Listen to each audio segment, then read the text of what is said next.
Subscribe now and press the bell icon. Never miss an update.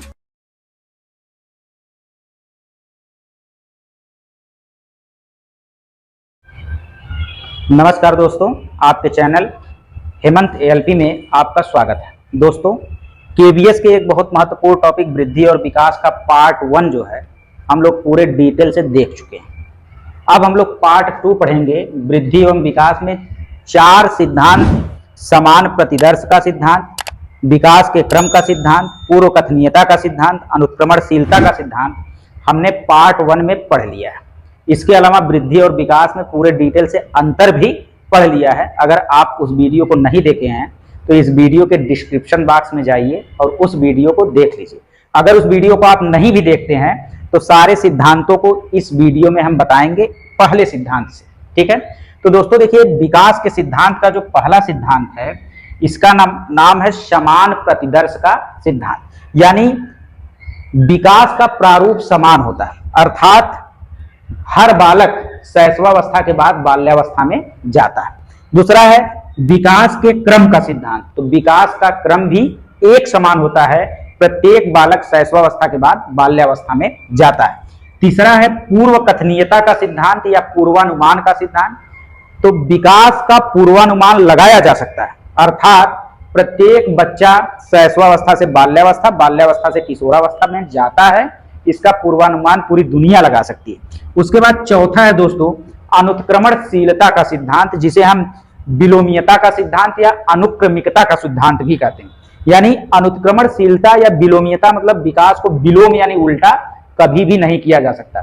प्रत्येक बालक शैशवावस्था से बाल्यावस्था में जाएगा, कोई भी सिंगल बालक दुनिया का ऐसा नहीं होगा जो बाल्यावस्था से वापस शैशवावस्था में आ जाए। तो दोस्तों इन 4 को हम पहले ही देख चुके हैं पहले पार्ट में, यहाँ पे भी हमने इसका रिवीजन कर दिया। अब हम आते हैं जो 5वां विकास का सिद्धांत है, जिसे व्यक्तिगत विभिन्नता का सिद्धांत कहते हैं। दोस्तों विभिन्नता की जगह पे कभी कभी विविधता भी आपके एग्जाम में आया है, तो व्यक्तिगत विविधता का सिद्धांत भी आ सकता है। दोस्तों व्यक्तिगत विभिन्नता के सिद्धांत के अनुसार प्रत्येक बच्चा विशिष्ट होता है, प्रत्येक बच्चा अद्वितीय होता है, प्रत्येक बच्चा एक दूसरे से अलग होता है, प्रत्येक बच्चा एक दूसरे से भिन्न होता है।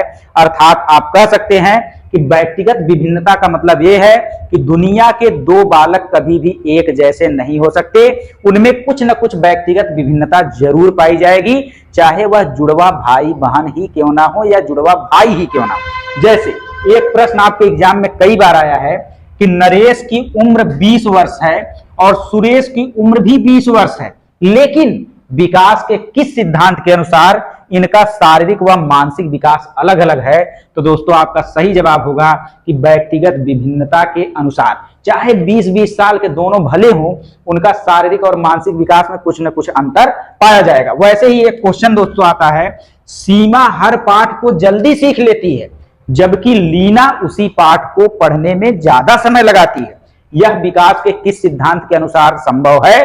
तो यह विकास के व्यक्तिगत विभिन्नता का सिद्धांत है। भाई सीमा उसी पाठ को जल्दी सीख लेती है और लीना उसी पाठ को ज्यादा समय लगाती है सीखने में, इसका मतलब इन लोगों का मानसिक विकास एक दूसरे से अलग है। इसके बाद दोस्तों छठा आता है विकास की असमान गति का सिद्धांत या असमान दर का सिद्धांत।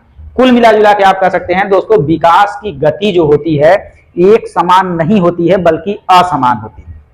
आपको एक उदाहरण देते हैं, जैसे आपको पता होगा कि जो शारीरिक विकास है वह शैशवावस्था में बहुत तेज होता है। शैशवावस्था में शारीरिक विकास सबसे तेज होता है, जबकि बाल्यावस्था में शारीरिक विकास धीमा हो जाता है, किशोरावस्था में पुनः शारीरिक विकास क्या हो जाता है? तेज होता है। यानी विकास कभी तेज तो कभी धीमा, कभी तेज तो कभी धीमा होता है, अर्थात विकास की गति जो होती है वो असमान होती है। इसके बाद दोस्तों देखिए अगला सिद्धांत है सिर पुच्छीय सिद्धांत, या इसी को सिरोन्मुखी सिद्धांत कहते हैं, या इसी का अन्य नाम मस्तकोध्वमुखी सिद्धांत है, या लैटिन भाषा में इसी को सिफेलोकाउडल कहते हैं, या इसी को चोटी से एड़ी का सिद्धांत भी कहते हैं। दोस्तों यहां पे देखिए सब में सिर, सिरो, मस्तको मतलब सब में सिर पहले आया है। अर्थात जब बच्चे का शारीरिक विकास होता है, गर्भावस्था में जब बच्चे का शारीरिक विकास शुरू होता है तो सबसे पहले बनता है दोस्तों सिर, और बाद में एकदम अंत में बनता है पैर। यानी बच्चे का शारीरिक विकास सिर से पैर की तरफ होता है। उसी तरीके से दोस्तों एक है निकट से दूर के क्रम का सिद्धांत। क्या है? निकट से दूर के क्रम का सिद्धांत। इसी को हम अधोगामी सिद्धांत भी कहते हैं।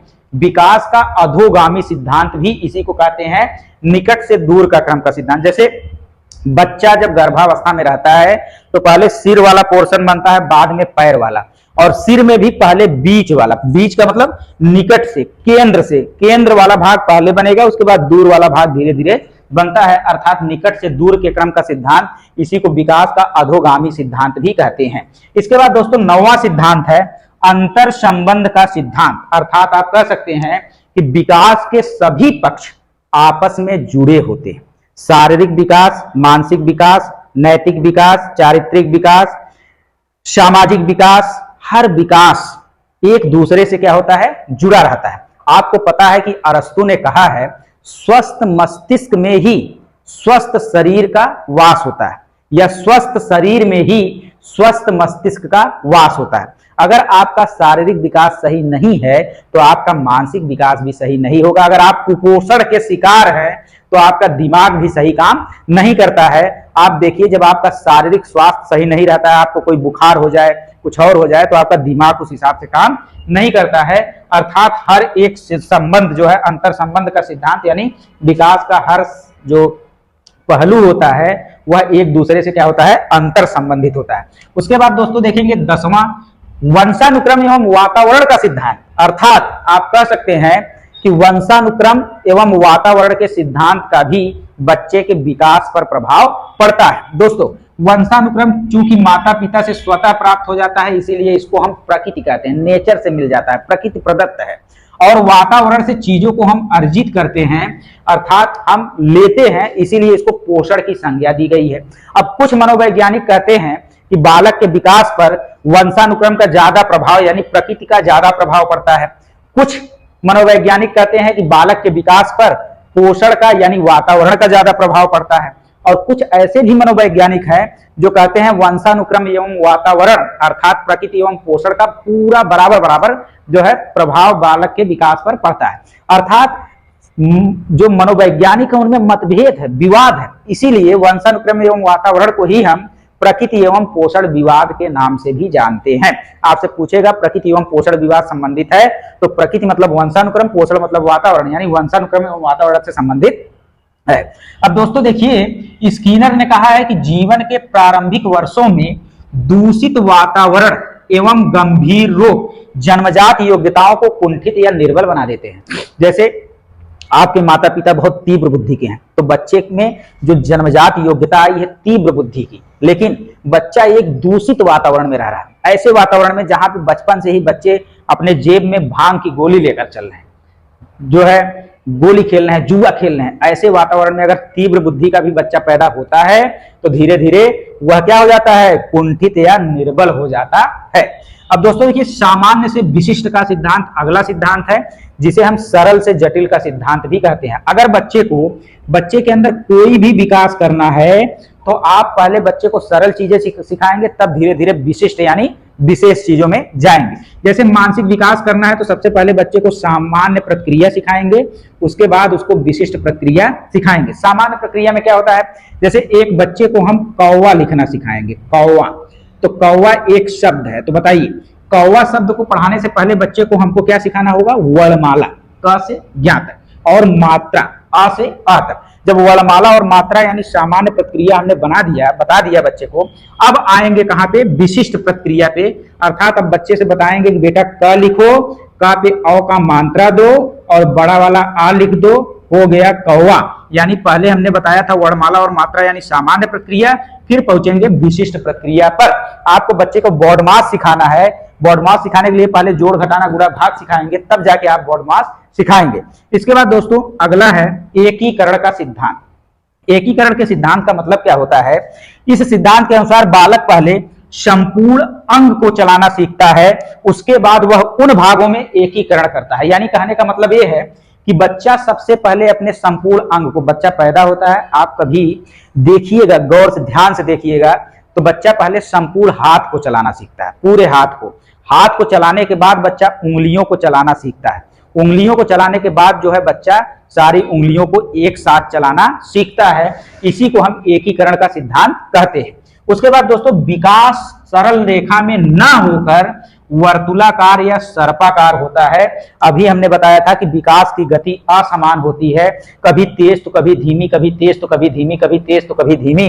तो आप इससे अनुमान लगा सकते हैं कि विकास कभी भी सरल रेखा यानी सीधी रेखा में नहीं होगा, बल्कि वर्तुलाकार या कैसा होगा, सर्पाकार होगा। कभी तेज तो कभी धीमा, कभी तेज तो कभी धीमा, कभी तेज तो कभी धीमा। इस तरीके से आप कह सकते हैं विकास वर्तुलाकार या सर्पाकार होता है। उसके बाद दोस्तों देखेंगे विकास के निरंतरता का सिद्धांत, वेरी मोस्ट इंपॉर्टेंट। विकास के निरंतरता मतलब विकास निरंतर आजीवन चलता रहता है, जन्म से लेकर जीवन पर्यंत, या आप कह सकते हैं गर्भावस्था से लेकर मृत्यु पर्यंत या जीवन पर्यंत जो है विकास सतत चलने वाली प्रक्रिया है। तो कभी कभी निरंतरता की जगह सतत या लगातार भी देता है। उसके बाद दोस्तों विकास की दिशा का सिद्धांत। दोस्तों विकास की दिशा एक समान होती है, दिशात्मक होती है, यानी प्रत्येक बालक शैशवावस्था के बाद बाल्यावस्था, बाल्यावस्था के बाद शैशवावस्था में एक दिशा से जाएगा। कभी भी ऐसा नहीं हो सकता कि बालक शैशवावस्था से किशोरावस्था में चला जाए, अर्थात विकास दिशा एक समान होती है, यानी दिशात्मक होता है। उसके बाद अंतिम सिद्धांत देखेंगे चक्राकार प्रगति का सिद्धांत। दोस्तों चक्राकार प्रगति का सिद्धांत का मतलब ये होता है किसी कार्य के दौरान खुद को समायोजित कर लेना ही चक्राकार प्रगति का सिद्धांत होता है।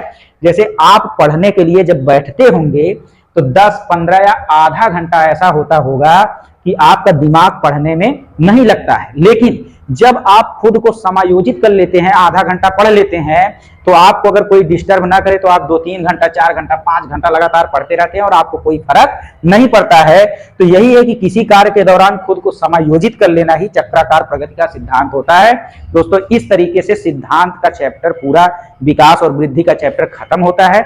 अगर वीडियो आपको पसंद आया हो तो चैनल को सब्सक्राइब करिए, लाइक करिए, शेयर करिए।